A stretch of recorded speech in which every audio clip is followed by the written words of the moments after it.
Morning, Christian. All right, we're like good morning. We're back in Judiciary, April 24th. We're taking up S329, and we have Chris Bradley here. Introduce yourself and floor is yours. Thank you very much. My name is Chris Bradley. I have the honor of being the president of Vermont Liberation Sportsmen's Clubs. I'm representing approximately 14,000 sportsmen. I'm in 45 member clubs. The Chair Commission, I think I've already kind of touched upon the first 5 sections. So I assume that you'd like me to start with section 6. Which, we've found some different iterations here. So remind me which section you're talking about. I'm sorry. Which section are you referring? You provided an amendment that had 6, 7, and 8. The first was a relinquishment. That would be the one yesterday. So yes, on the amendment. Okay. I guess I'm going to preface this by saying Assistant AG Hanson. There we are. We just had a really good conversation. And I'm not really sure that we got far apart. Certainly, one of the points I'd like to make is that I was asked to be a consultant on this committee, but they're working with the next 5 times. I was invited to speak at the September 19th. I also gave written testimony to that. At that point in time, I really didn't have a feel for just what the proposed changes would be in this, in what has been proposed. I guess I look at it as perhaps through a different lens.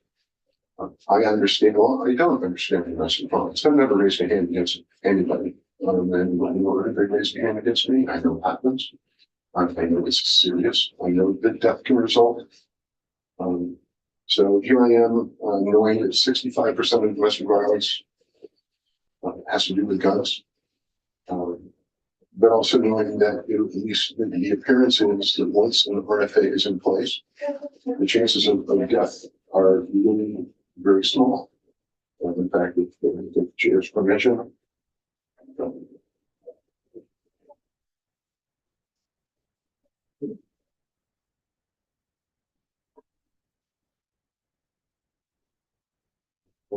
the first slide that you're seeing there is there are yes, thank you. As we understand, domestic violence fatality review commission, they take a look at every homicide death that occurs in Vermont every year, and then they make a determination of whether that death was related to domestic violence. So apparently the 457 homicides across 30 years since 1994 to 2024, of which less than half, 204, were determined to be domestic violence related by the commission. Of those 204 domestic violence related deaths across those 30 years, there were 196 that had no RFAs at all. There were 8 that did have an RFA, 6 with a current RFA in place, and 2 that had a previous RFA in place. I would love to say that we could get to 0 with domestic violence. I'm not sure, given the volatile nature, that we'll ever get there. But just looking at numbers, and I'm sorry, I'm a numbers guy. I see that 0.266 DV related deaths per year have to do with an RFA. So I come to the conclusion, and perhaps I'm off base, that when you have an RFA in place, people are much safer.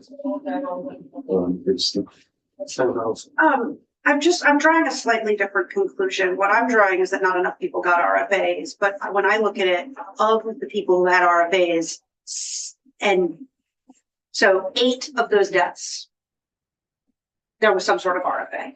Yeah. And 75% of those had an active RFA in place. There were only of the 8. Yes. Yes, that's fine. So I'm drawing a slightly different conclusion from this in that we don't get RFAs to enough people. If 196 didn't have RFAs, but of those that did, 75% of them still resulted in a death. Yeah, but you would agree that 0.2655 is a pretty desirable number. That's one death across 4 years, and I'm not shrugging off deaths. I think it's abominable. I would like to see that be zero. But I'm not sure, as I just stated, that we'll ever get to zero in a domestic. These are volatile situations. I hope none of us have any experience, but certainly there are people that have a great deal of experience in this. And there are people living in fear. And for those 204 people, we need to get our fix to them. But that's not what we're talking about with this process. What, and I guess my point is that because 196 of those people didn't have RFAs, we actually don't know if all 204 of them did, how many of them still would have died. What we do know is of the 8 people that did have an RFA, 75% of them still resulted in a death. Yes, I will concede that. Just the next slide. One of the things that most concerned me, it seemed very, in the domestic violence situation, you have temporary orders every 14 days to get resolved. And that then leads to a final hearing where a final order is typically issued. Although I understand that there can be continuances along that. But looking at, again, in the Fatality Review Commission report, there were 3,200 RFAs petitions filed in 2024. 3,200. Now, the standard of evidence in that is a preponderance. And as Judge Grierson used to say, that was an even scale, and you drop a feather on one side or the other, that becomes a preponderance. So of those 3,200 RFA petitions filed, 1,069 were immediately dismissed. And I don't know why. It strikes me that if the standard of evidence is preponderance, it strikes me as being very low number. But moving on from a temporary order being issued, that would be 2,131 temporary orders issued. However, that's 1,088 that never make it to a final order. So I'm just saying, there is the potential, assuming that 50% of Vermont households, which is probably a little under for firearms, that at least 500 people would have firearms in litigation. And a 2-week period to sit around and give them back, or not have them to take it at all. Final quick slide. 25 deaths in Vermont in 2024 is determined. In 2024, 14 of those deaths were domestic violence related. 0 of them had an active RFA or not. If there were no RFA or previous RFA. So, so one of the things on the final slide, one of the things we looked at, we have issues with whether it's a shared location or a separate location.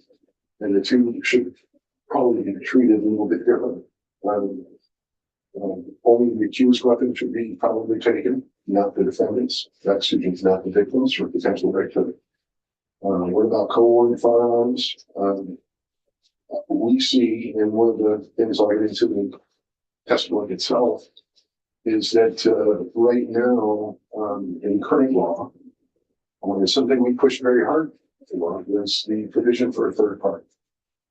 Someone outside an FFL or law enforcement who has to sign an affidavit that says, okay, if I take custody of these, and I would certainly suggest that they should be a background check to make sure they're not a prohibited person. Although even the background check law today makes 2 exemptions for background checks and waiting periods, and that's to an immediate family member or in the case of imminent danger. And I'd have to suggest that if we have a domestic violence situation where there's potential for imminent danger, then the firearms perhaps could be transferred to a third party, but I still think they should have a background check. We just started looking, one of the things that we thought of was that as opposed to going to law enforcement, which are stressed now as to take firearms, or going to an FFL of which they were 8, now they're 7, because Green Mountain Sporting Goods is not going to do it anymore after suffering through a $30,000 lawsuit for stolen weapons. I think you'll hear from Henry Carroll, the largest FFL in the state of Vermont. He only handles final orders, and not temporary orders. Four of the remaining, I couldn't even get on the phone. And they seem to be a small business. And there's two that I did get on the phone indicated that if I put 10 long guns, my storage would be filled up. So I think we really have a challenge as to where we're going to be putting these guns. And to me, until the state can provide a facility to store these guns, third parties seem to be a very viable option. And I have to say, according to the numbers we're seeing under current law, it seems to be working. Is it perfect? No, we're not at zero, but we're pretty close.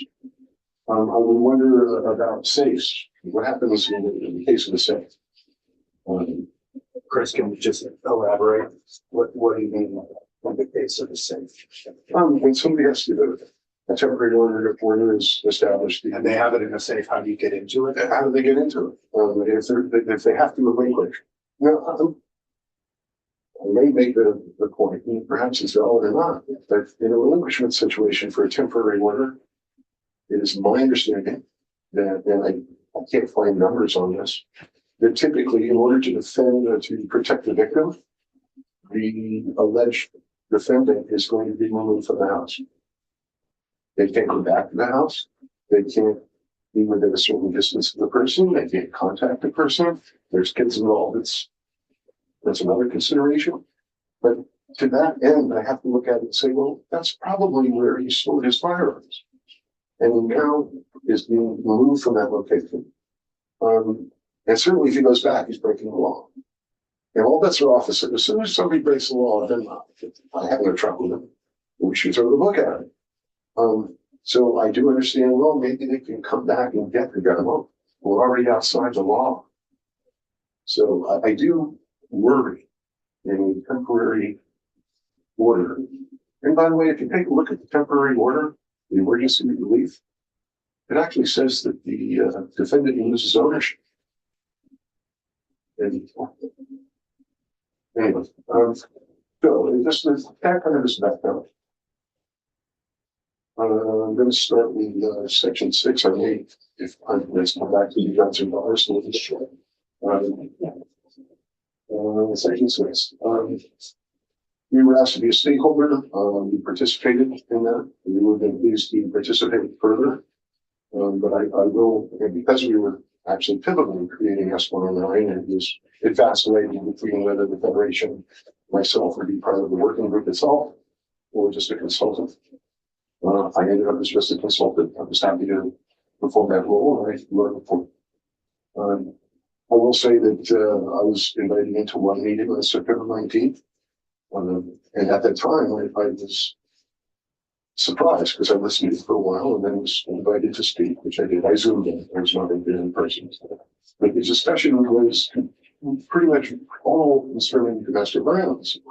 And one of the concerns I had, and I both voiced it not only in my written testimony but to the group, that wait a minute, I thought we were looking at all court orders to relinquish firearms. And that's what the S160 actually, excuse me, F109 actually said. But there was no discussion about our phone.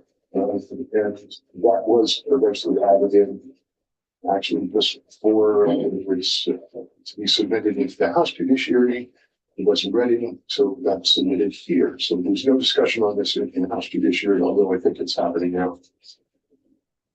I would have to suggest that after I read the report, the group was, perhaps properly, very focused on final. That final orders were not being honored. That relinquishment was not occurring. I have to say I'm a numbers guy. As you probably know, I love to look at data to say, is this working or not working?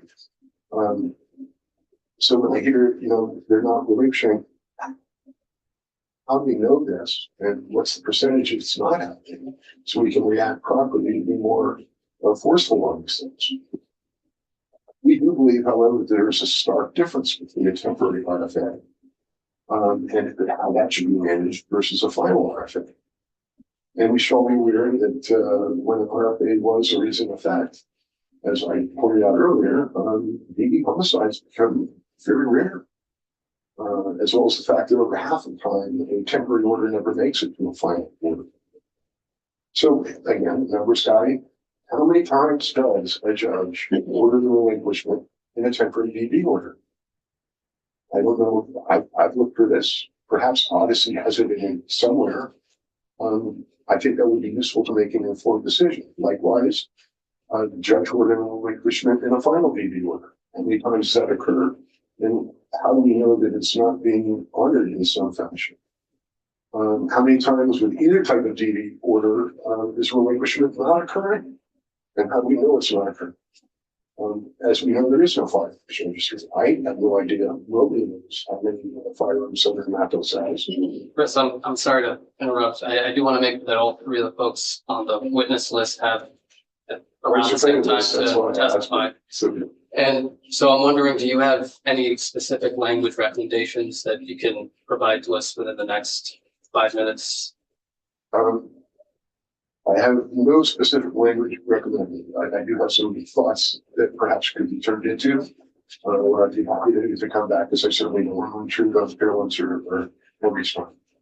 Can you point generally to which sections, it's like further contemplation on regarding? Third party. I think third parties are necessary.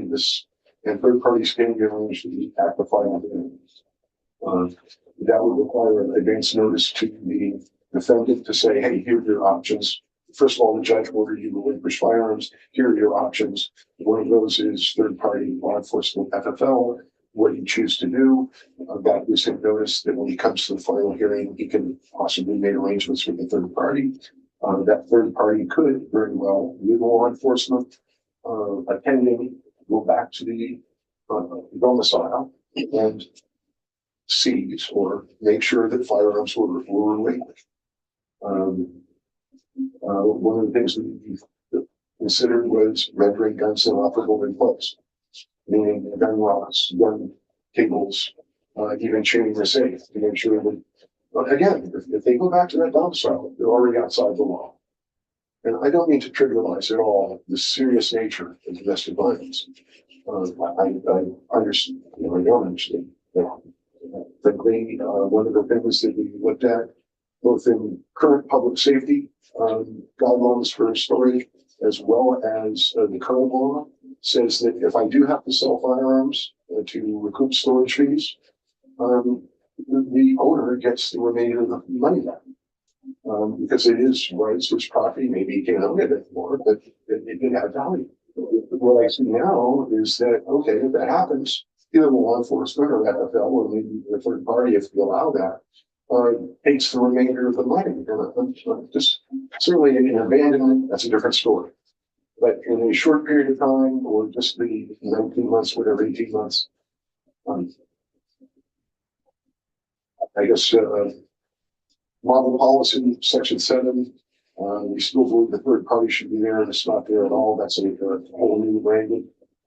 Section 7, adding OBS and 308. Likewise for section 8, amendment 13 DSA 4059.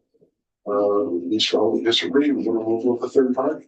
We really see, unless somebody can come to me or show me or show us that there's data that third parties are failing.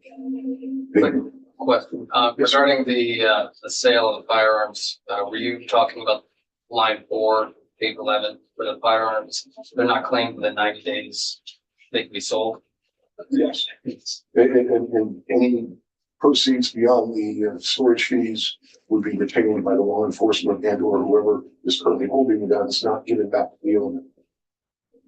And I think further than any, I'm sorry, sir. No, you're fine. Keep going. I would suggest that at any time during an RFA or this whole process, especially if there's any legal fees being incurred, there should be some provision to allow that person, the potential defendant, to be able to sell their guns again. To liquidate it. I don't even want to wait till the end of the story. Now, an FFL can do that, law enforcement can, but a third party could. I guess in short, I'll stop there. They made great strides with this. And as I shared with Carolyn, I really wish we could have had the type of discussion we were just having to kind of sort through some of these more preliminary issues. So I might suggest that this may need to percolate along a little bit more, given the fact that from what I see, RFAs specifically working. Senator Maddox, and then we'll switch gears. Yeah, I just had a question, Chris, about section 7, when you brought up third parties. What are you referring to? Just being part of the statewide policy, or what are you talking about? And like policy, Which page, I'm sorry. section 7, page 13, you mentioned third party. I'm curious what you mean by that. Just being included in the policy, or? Yes, this, I believe this references specifically law enforcement and or FFLs, but makes no mention of potential third parties.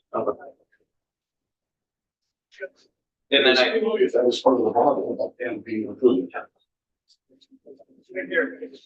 And then just think more of a question for the chair on the 90 days. When does abandonment occur?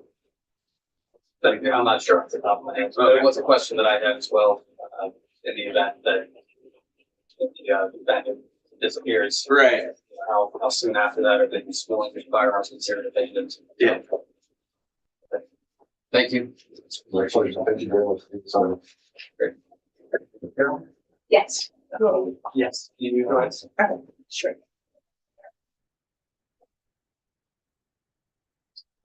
Good morning. I'm Carolyn Hanson from the Attorney General's office. And we're to talk about the firearms surrender order compliance group recommendations, that piece of the amendment to your bill.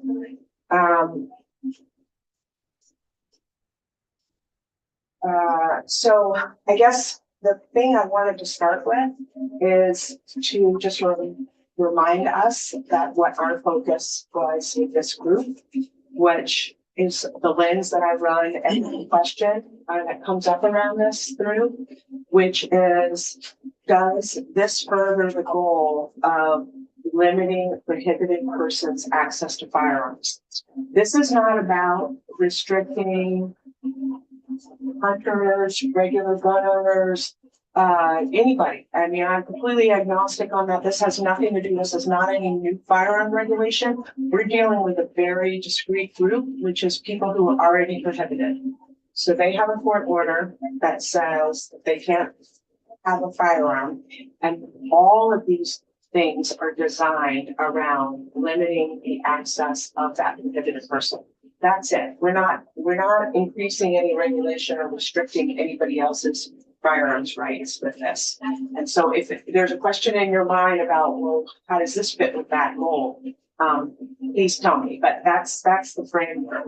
Just a quick comment on Yeah. that. I want to make sure that I'm understanding that relinquishment is a thing that already happens, right? It's ordered. Right, yeah, correct. So relinquishment is something that is ordered under current law. Yes. Right? And this is seeking to clarify and organize that process because there are some gaps in it. That's what I'm picking up from all this. Yes. Okay. That's exactly it. And I liked your description of what it's doing. The one thing I would add, it's also protecting the rights of gun owners who've had these orders against them, because it's going way out of our way to make sure that the guns are undamaged, that, you know, if and when they're allowed access to them again, that firearm is there and it's not, you know, reduced in value in any way. So I feel as though our efforts, you know, before this bill and through this bill are, yes, number one, to make sure that that person who's prohibited doesn't have access. But number two, if we are going out of our way to literally protect the weapon, the piece of property, so that it can be returned to them if they're allowed to have it, or if not, it can be sold through an organized process. So I think of relinquishment as we do it as balancing the property rights of the owner, and in some sense, protecting people as we're doing it. Yeah, absolutely. That's very true. We've also taken into consideration making sure that we follow and respect people's due process rights, their property rights, their Second Amendment rights, making sure all of those things are balanced. And I thought I would start by mentioning one of the things Chris just said, which is like, how do we know this is a problem? And I would love to be able to hand you statistics on how many firearms are being ordered to be surrendered. That information is not currently being collected. I've asked for it to be collected. I'd love for it to be collected. That would need to be collected by the judiciary, and they're aware that that's something that we think would be good to collect. What I do know is that when I contacted the court and asked them if they could provide me any information about how often, any information at all about these hearings for a third party to hold firearms, I was told that they had one request in the last year and a half. And that request just came in like right when I asked. It was like a week old and they hadn't even acted on it yet. Which court was that? Or there's I think it was in Orleans, and I want to follow up on it and find out what happened with it. But people aren't filing these motions. And if you talk to FFLs, a lot of them, they're not storing firearms for relief from abuse orders right now because they don't like this program. Because there are pieces of this program that don't work for them. And I'm going to let Henry speak to that more. But that's why we had invited all the stakeholders to be part of this, to come in and tell us what's not working with this. Why do you feel like you can't hold guns? And the two big things, and I think I've already gone over these with you guys, so please stop me if I'm talking about what we've all talked about. They said, it's a big problem for us that we have liability. You know, that was a big problem for Green Mountain Sports. They ended up being part of a lawsuit, and they didn't have any, they didn't have the same immunity from liability that police departments have as long as the firearm is appropriately handled. Like, they still have liability if they don't handle them appropriately in accordance with the guidelines. But we needed to have the same protection for an FFL that's willing to engage in this program. And the other thing was the proceeds. And that's because if somebody doesn't pay these storage fees, I mean, these are businesses. And if somebody's not paying the storage fees and not contacting them, and it goes that 90-day period, they need to be able to move on with their business. They can't indefinitely store a firearm for someone who is not, following their responsibilities to keep the place informed of their address and to pay their storage fees. So at that point that they can sell it, and the law in the beginning, from the get-go, never made any sense to those FFLs. And again, I'll let Henry talk about this more, but that was one of the things we heard from them is like, if I can't even find this person and I'm supposed to only deduct my storage fees from the sale, you're not doing me much good. I don't have anybody to give this money to. Like, why should I participate in this program? So we're getting rid of that. We're trying to address the things that keep people from participating. And I can't say that it won't be necessary down the road if we have exploding problems of, violence and crime. And I can't say that it wouldn't be necessary at some point for the state to build a facility, but that's not where we want to start. We want to start by seeing if we can't handle this in a partnership. And when you think about this law, I hope you can think about it this way. The big bucket up here is law enforcement. That's generally going to be the way most firearms come into custody, because if it's temporary order, if the judge looks at the petition and the petitioner is asking to have the firearms removed, and the judge sees there's a basis for that. So this person has to engage in abuse and there has to be a danger of future abuse. And the judge has to believe that it's necessary at that stage to get the firearms. That is the safest and best time, because the defendant doesn't necessarily know about the order. The officer is serving that order, and presumably the defendant might be in a place where the firearms are right there. The officer can ask to remove the firearms at that point.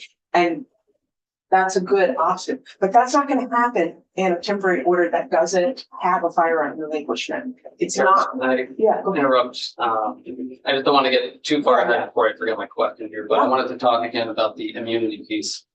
The changes that are being proposed in this, which are on page 11, starting line 8. So currently, if the FFL is storing firearms, they don't have the immunity that is described in these subsections, right? Yes, and I'm just trying to find this. I know I have a copy of the draft of this though, but and when you're referring to lines, I just want to make sure that I look at the right thing. no worries. Okay. I'm looking at 1.1 of 329. Okay, what page? And page 11, line 8, where the immunity line starts. I want to just clarify that the new language is proposing to provide this liability immunity to FFLs who store firearms. And it would protect against liability for the sale of those firearms, provided that there's notice, but it would also provide them with a liability immunity against damage or deterioration. And is that correct? Yes, so the immunity is the same immunity that law enforcement currently has under the law. There's an added immunity when the law enforcement agency or the FFL has to go through the procedure of selling the firearm. So it's not just about the damage to it, it's also, did they follow the rules? Wait the 90 days, send out the notice to the party, do all of the things that we've asked them to do to notify the defendant that the firearm can be picked up. And I'm sorry. go ahead, and nothing in this only has to do with where the person wants to get their firearms back.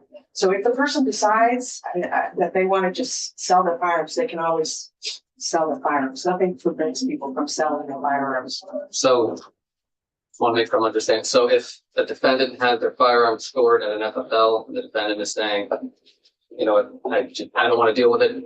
If the FFL, can you please sell them and then forward me the proceeds? That can happen. Yeah, that can happen during the order because the defendant is not in possession of their firearm. The FFL is taking care of that transaction, doing the checks that they need to do. That can happen. A sale can happen anytime. So that's, I mean, all we're caring about, again, going back to our goal is we're not trying to mess with people's firearms. What we're trying to do is limit the access of prohibited people. So a sale to some other person who is presumably going to pass the background check. If they don't pass the background check, there's all other reasons why it can't happen. But that can happen. We're just dealing with situations where this is being temporarily held at another facility. And I just want to go back to the big bucket thing, because I feel like this third party piece ends up being part of the conversation. And it is there. It is an option. Nobody's trying to say it's not an option, but it's not being used in an appropriate way right now. Before we get too deep into the third party, I still had some. Yeah, sorry about that. Keep going. Does the language for the FFLs, does this amendment propose to mandate that FFLs will be storing these firearms? No. Okay. And the 90 days, can you talk a bit more about abandoned property? It was a point that was raised a couple of times in past hearings and today. After, at what point does property become considered abandoned, and can an FFL relinquish it without, fear of future complaints? Well, that was a policy decision that was made by the legislature when this first was drafted, and it was the 90-day window. So at 90 days, at that point, the firearms could be sold.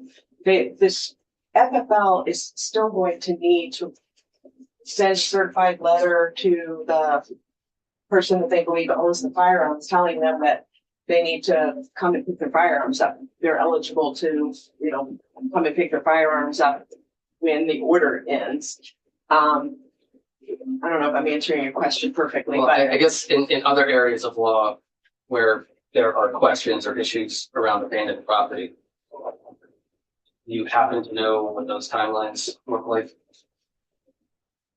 no. I mean, this was a decision that you all made earlier, and we just followed that same guideline of 90 days. So that is 90 days where the person is in a position where they can come and pick up their firearms, and they are not responding, they're not doing anything. That's when we decided that the FFL or the law enforcement agency could treat this as abandoned property. And I don't think law enforcement agencies would ever sell these. They would pass it on probably to buildings, general services, who then would go through their process. But it was just I think, a policy decision made by you all. I don't know what it was based on. Yeah, I was just curious. And also just as a time check, hoping to move on in about 5 minutes or so. Okay. And then we'll make sure that DePero has at least 15, 20 minutes or so to testify. But Sure. committee, any other questions at this moment?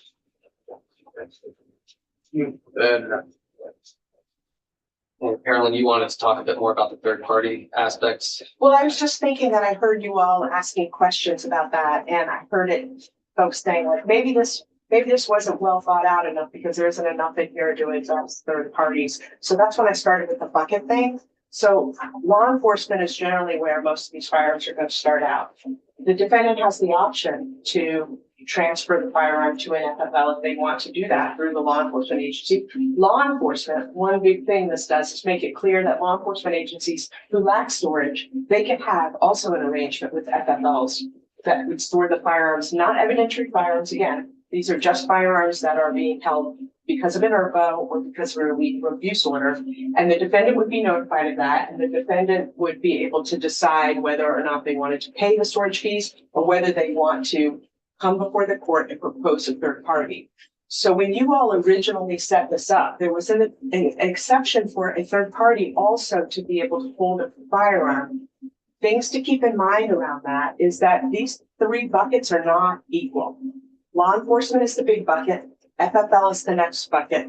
Third party was always intended to be a fairly narrow exception. And it was really intended for people who don't want to pay the storage fees and who don't want their firearms with law enforcement, right? So that is why the focus of this has been around the other two. That's why the whole law enforcement protocol is around those two, because that's what's mainly going to be happening. But there is a provision for third parties. Nobody's taking that away.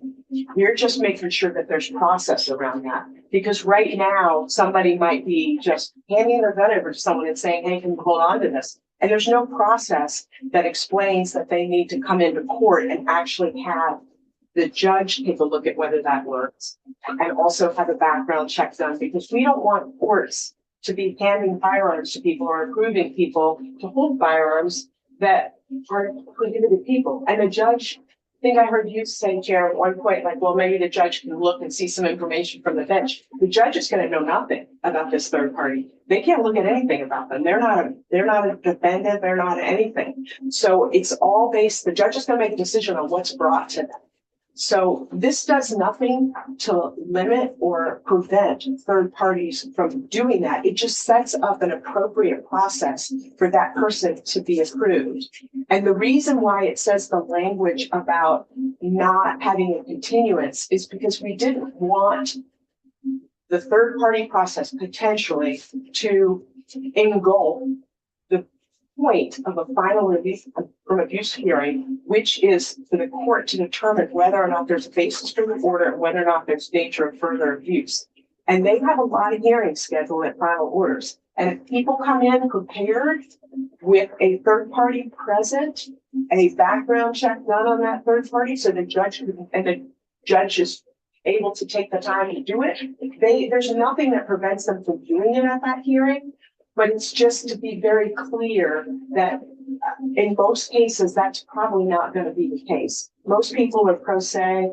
Most people are still fighting the order or whatever they're doing when they come into the hearing. And we don't want to create a system where all of a sudden, inadvertently, we're not honoring the entire intent of the relief from abuse order system, which is to go through a fair,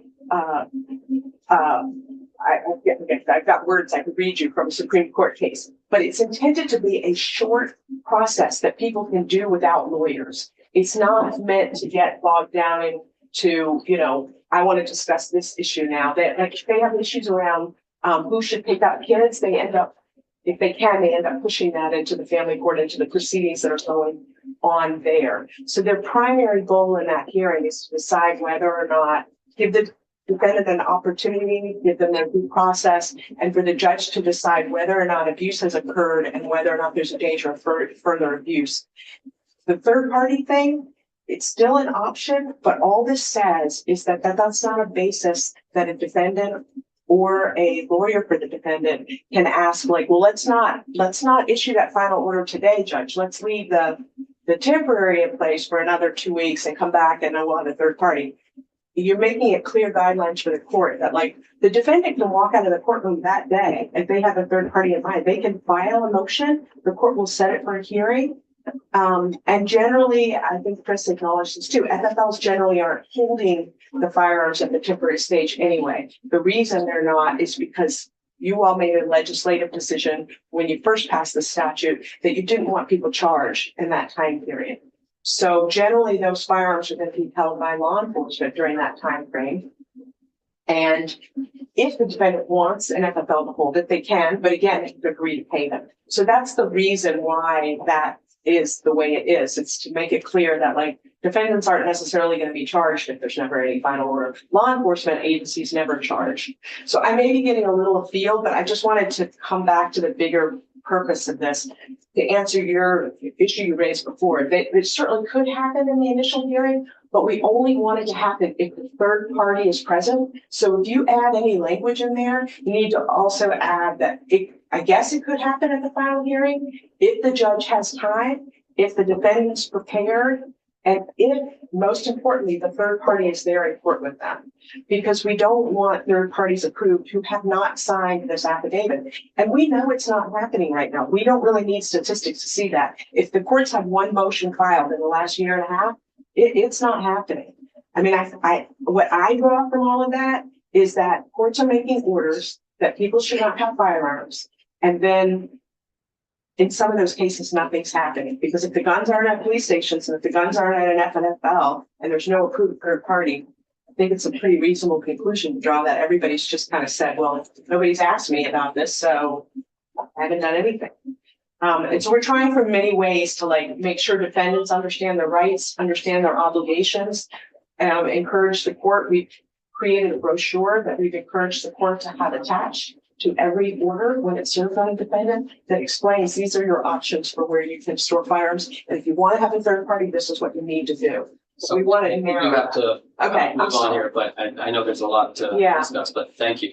Yes, you're very welcome. And if you have questions, please know that you can reach out to me individually and I'd be happy to try to answer them. So thank you so much.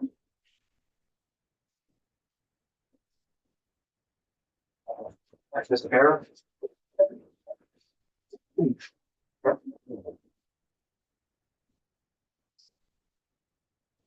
Name's Henry Farrell. I own Farrell's Gun Shop, Supplies and Monitoring. Obviously an FFL holder, and I was asked to sit on this committee to kind of be the go-between between the state and FFL's holders with the goal to streamline the process to hope more FFLs would sign on, try to get a major FFL holder in every community to store the firearms after the judge has said they must be relinquished. So I sat on the board and, kind of go in between state law, federal law, what would work, what wouldn't. And this is what was proposed. So I guess I'm here to answer any questions or whatever you need. Thank you. Yeah, and I appreciate you coming down. So I guess generally, can you share your perspective on this language as it has been introduced to us? And if you have any recommendations, areas of concern with this language? Prior to sitting on this board, I did become an FFL storage. I had some reservation because of the old language. Certain things just didn't add up in my book. So I did do it. I was very cautious on what I took in. I only took in very few firearms. I went with a different approach that I was trying to help the accused in the sense of safe storage. Hunting is a legacy in Vermont. A lot of people have their family and their grandfather's firearms in it. My thought was police departments aren't in the business of storing and properly taking care of firearms. A lot of times it's a closet and they're just thrown in there. Where an FFL holder does it for a living, they understand, they have a passion for the storage, safe storage and control of firearms. So I did do it. And then there was that lawsuit, I put it on pause. And then I was asked to sit on the committee. And I think we identified some of the problems that was preventing FFL holders from signing on.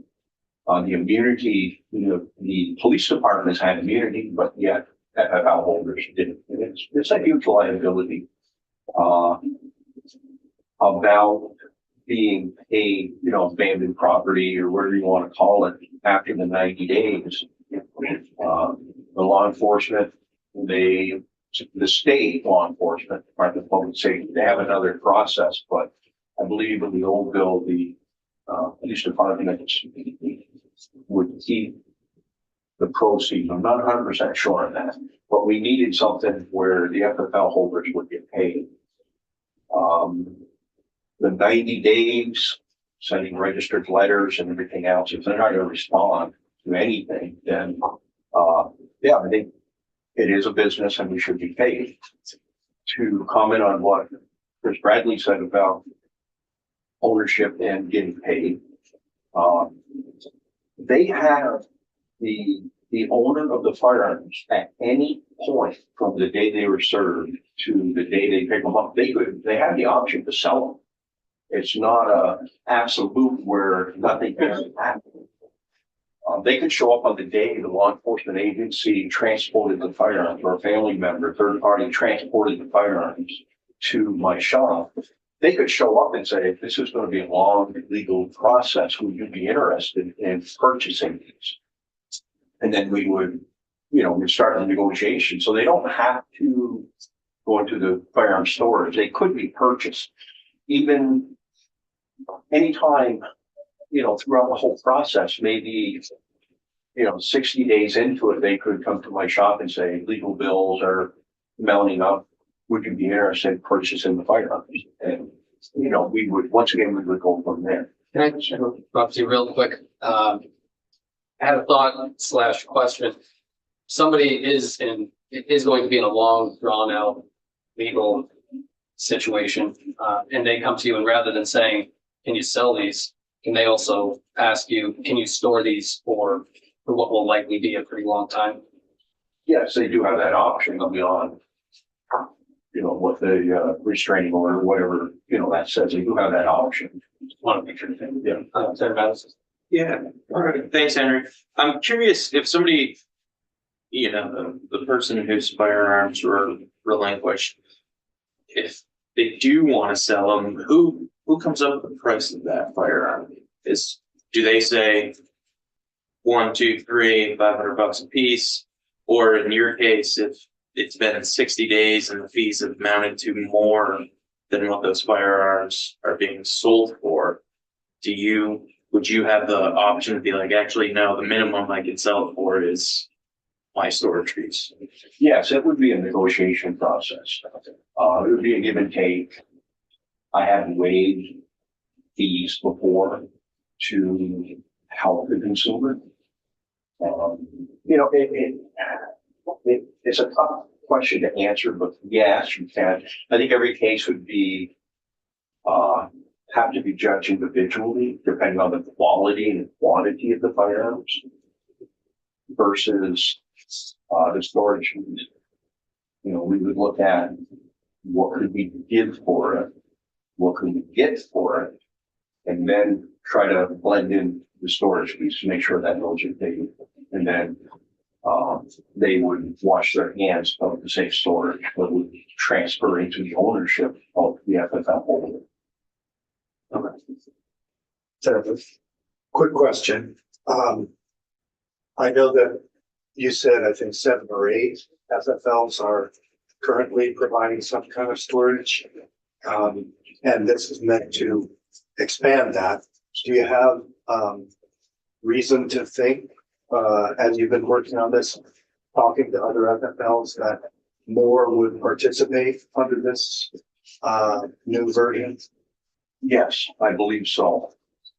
Talking to some of my colleagues throughout the industry, they say no immunity, they go chance of getting the fees, being able to sell it and keeping, paying off the fees and keeping the profit, if you will, was big factors.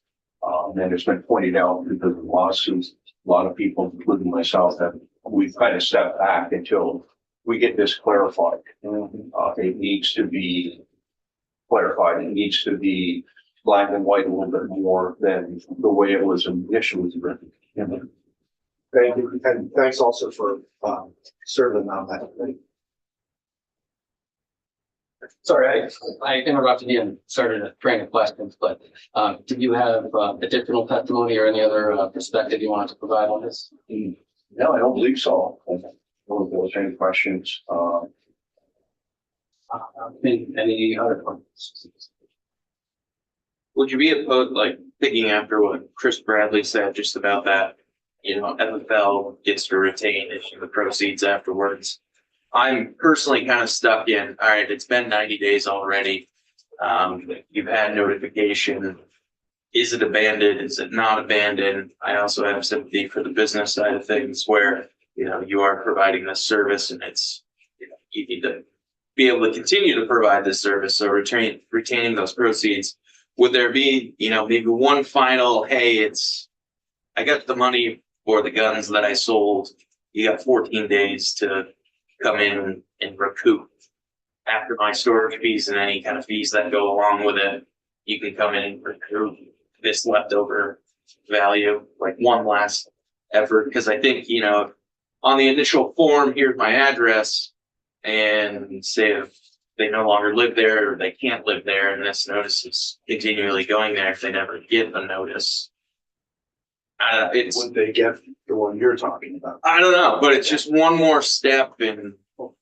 I have an idea of, okay, I mean, what about from the initial, when the FFL initially receives the firearms, there has to be a notice provided to the defendant from the very beginning, which says, when we get to the 90-day mark, if you don't provide me with your updated address or follow up with reclaiming your firearms and selling your firearms or continued storage, I have the right as the FFL to sell the firearms and keep the proceeds. Yeah, I believe on the back end, there's been all kinds of discussion with GPS about the training of, you know, with the law enforcement aspect of how they do it. I believe, Carolyn talked about a form that would be given, allowing the third party, and just kind of an instruction sheet. And when they come in to my shop, I will also have, they're going to receive a receipt, and it wouldn't be unheard of to have a pre-printed form and everything in black and white with the serial numbers and little instructions and everything else. And something to the effect of it is your responsibility to keep us updated with your current address so we can get hold of you. So, yeah, I would like to see the firearms go back to the owners, but at what point I would have to have the firearms. There is some onus on the owner themselves to. Yes, absolutely. I appreciate the chair's suggestion for like that disclaimer up front, that Yeah. you have a responsibility to tell the owner, like, this is the process, and if you don't, keep me updated, this could be the outcome. That way it doesn't come as a surprise to them.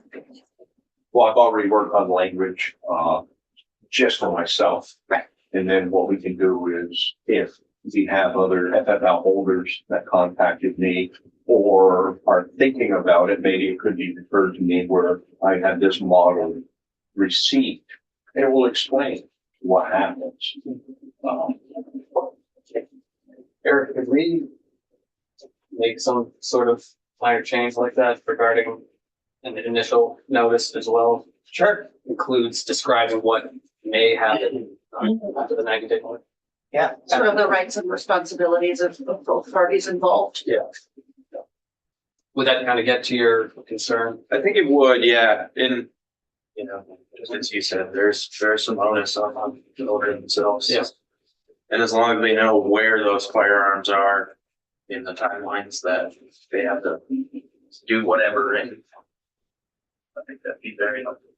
And once again, they have the right to sell if they Yeah. choose from day one. The minute they're served and they decided to, maybe firearm ownership isn't so important right now as, you know, retaining legal counsel. They have that right at day one to to sell as an option.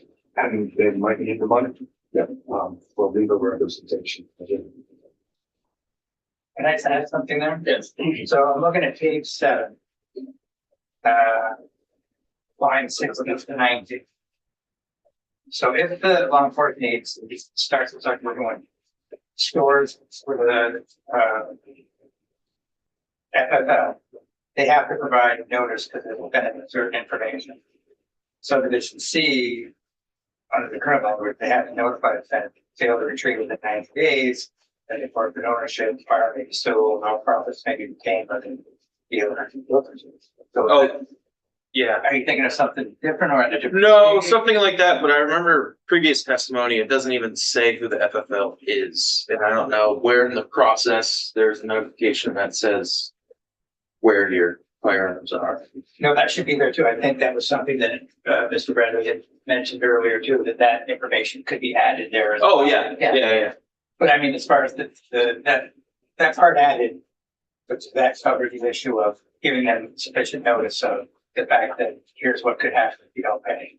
Yeah, Or if you don't come get it. that's right in the beginning, right? of the Yeah. Process. I mean, are there circumstances in which firearms could go directly to an FFL rather than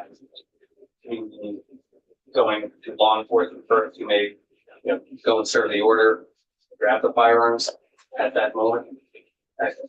Or that part of the statewide policy, all That law enforcement is always. What?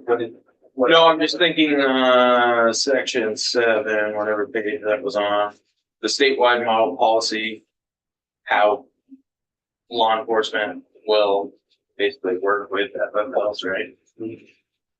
It's like kind of that question that's in the bill of what do they, if they go in, get the firearms, do they have to bring it back to their law enforcement agency, or if they go directly to, isn't that what section 7 is kind of trying to figure out a model policy for that? Yes, I think though, if what you're getting at, Senator Machine, is that if that does happen, to make sure that the person gets that notice, it would have to come directly from the FFL, right? So if you look at page 8, subdivision 2, lines 3 to 6. Notice, if that notice that we're just talking about, which would have to add the identifying information, Senator Miles was just talking about, that may be provided by the FFL, the defendant directly, provided the dealer keeps a record of documents that was provided. So that notification that you have about the person's obligation to make payments and what could happen if they don't, or if they don't pay this, could be under the way that proposed language is written, provided by the FFL directly. I don't think it's at it or not. I think it does.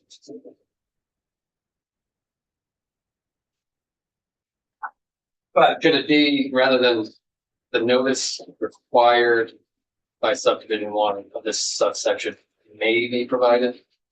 But, well, no, because the notice is required, but it's just saying that rather than law enforcement, it could be, the FFL provides it, but Exactly. they're gonna have to make sure that regardless, the defendant is going to get the notice. That's right, and there has to be record keeping on it. So it's-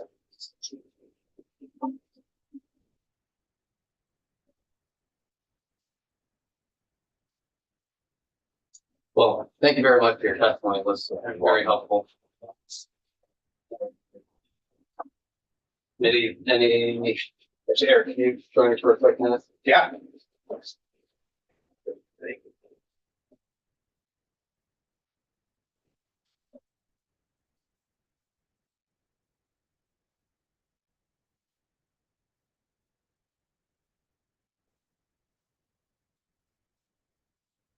So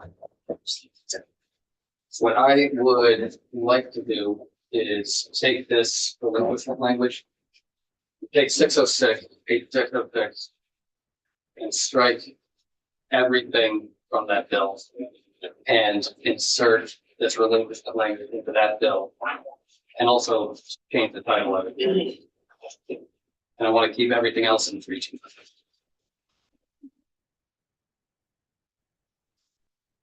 Sound good? Committee, are there any questions or comments?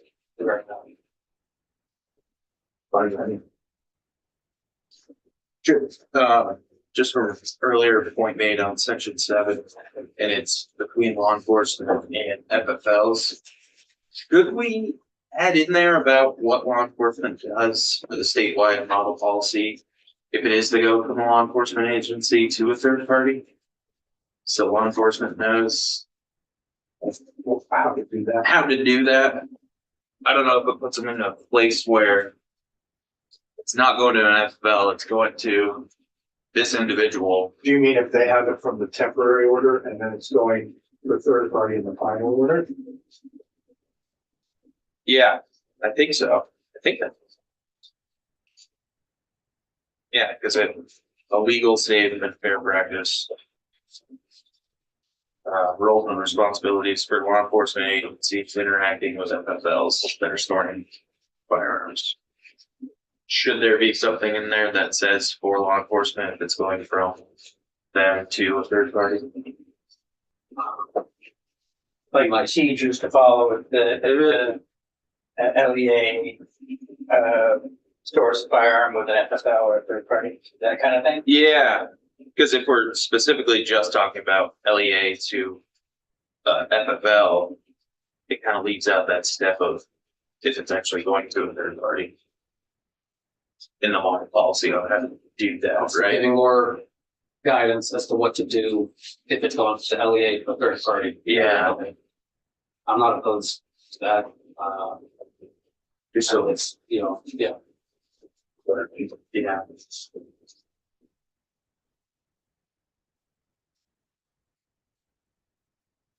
mean, if it's, if it's the statewide policy and it's working to figure out what that policy is, it never hurts to additional nuance to it.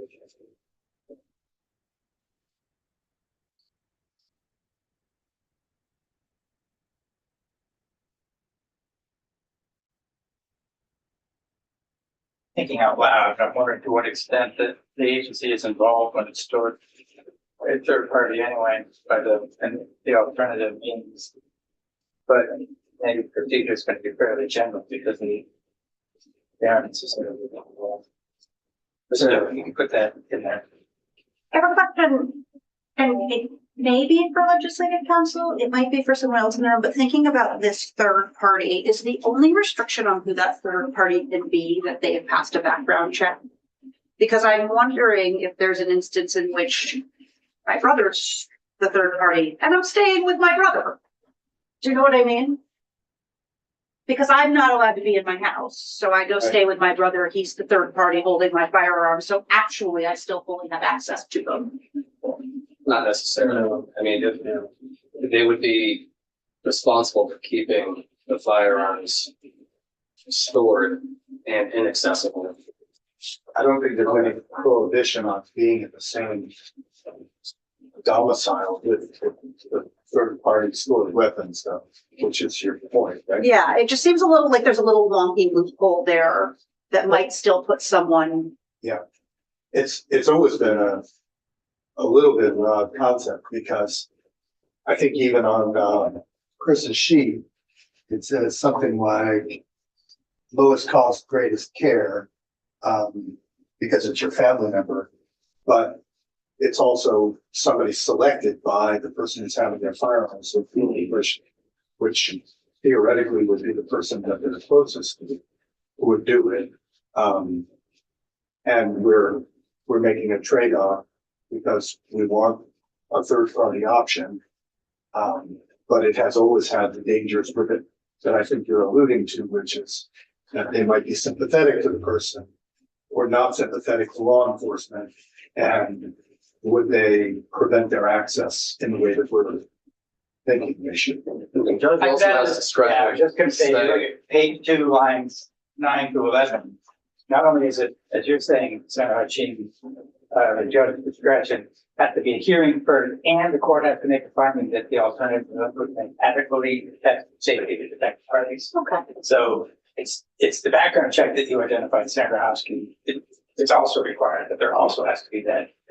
Okay, so the judge might well say, actually, maybe not your brother, because that's where you're staying right now. Exactly. Okay, that makes me feel a little better. It just, as I was sitting here thinking about it, Right. Thank you, Eric. Yeah, no, I was gonna say, a third party has a pretty high responsibility in these cases. Yeah, I don't know why anybody would do it unless they were your relative or something, you know, your best friend. So willy-nilly giving out a. Like you wouldn't do it for me. Well, thank you, Eric. Yeah. And we're gonna switch gears briefly to talk about the miscellaneous judiciary bill. And Michelle, back for your. Sorry, I think. I'd be happy to do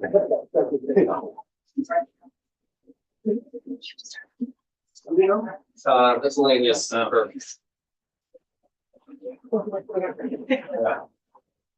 Oh, wow. I'm glad when you're. I apologize. Oh, no. I don't like it. You like to ask me a question. Totally.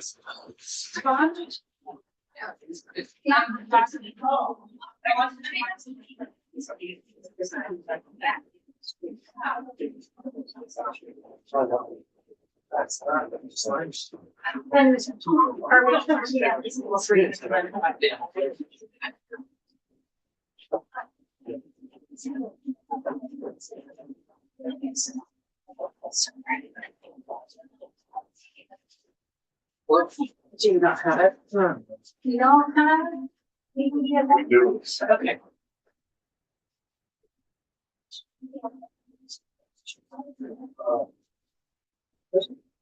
So for the record, Michelle Child's Office of Legislative Counsel, we're gonna take a look at your amendment to this miscellaneous bill. And, survey should have something, dated yesterday, draft 2.1. I'm sorry. I have one. 2.1. It's the same thing. I printed it off before you sent me the. Okay, all right. It's, as long as it has a first and a second. First, second, yeah. Yeah, okay. It's correct on there. I just needed to update this better. Thank you. So pretty short right now. Not that there's anything wrong with that.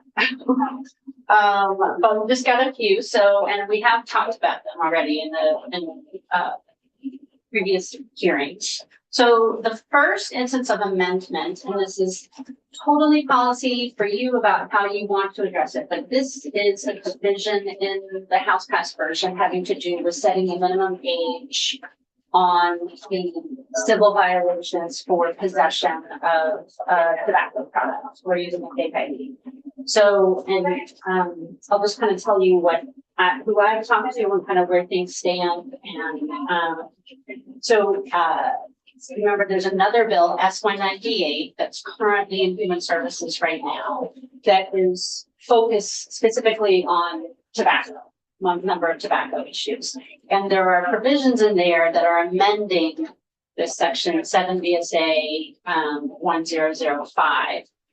But it's really taking a comprehensive look at it. I think, you know, you can explain the change that is in the miscellaneous bill was brought to you by the court, just saying, hey, there's a minimum age of 12 in the under alcohol, you know, the alcohol provision for underage. There's not in the tobacco.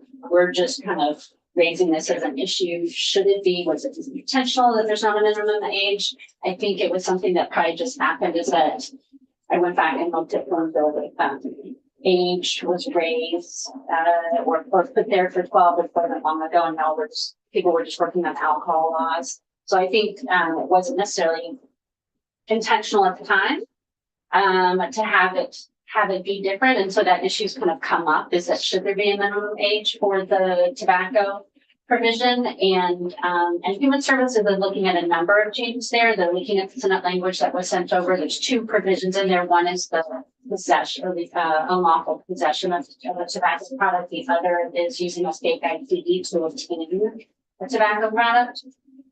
And my understanding from Jen Kirby, who is staffing that bill, is, you know, they're weighing a bunch of different things. They're working with the Attorney General's office as well as the Department of Health, and they're looking at maybe we say you can't possess, but we're not gonna have a penalty, but we have a penalty, and then not referring the minor to the youth substance safety awareness program, but having something separate around tobacco education and cessation that's specifically for youth. And so they're looking at all of that right now in human services. So my recommendation to you is to just to strike this section, because there are other committees that are looking at it holistically.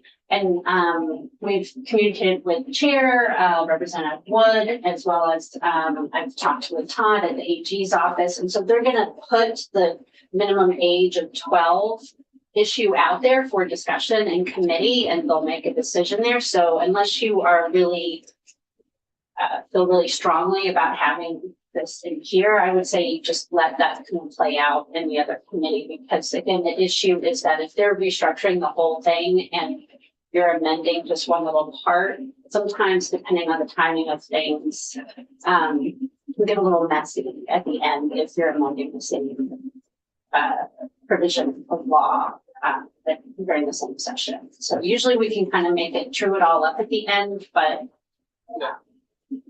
so, but up to you. You can certainly leave it in there if you want, but that's what I have for your first.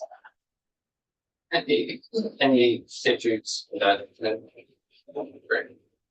And then second instance of amendment is just adding 2 new sections. I added them as 40A and 40B, just to keep the numbering the same. It's a little easier when you're comparing these bills with a lot of sections. And so section 40A is the language that you heard about yesterday on the victim notification language. So you've already reviewed that, and I think we're okay with that. And then on page 2, section 40B is the home improvement bill. So it looks much shorter here because the bill, as it was originally, showed a lot of like the current law so that you could kind of read it in context. But I think at this point, everybody's more than familiar with this bill. And so I just removed the provisions that were not being amended.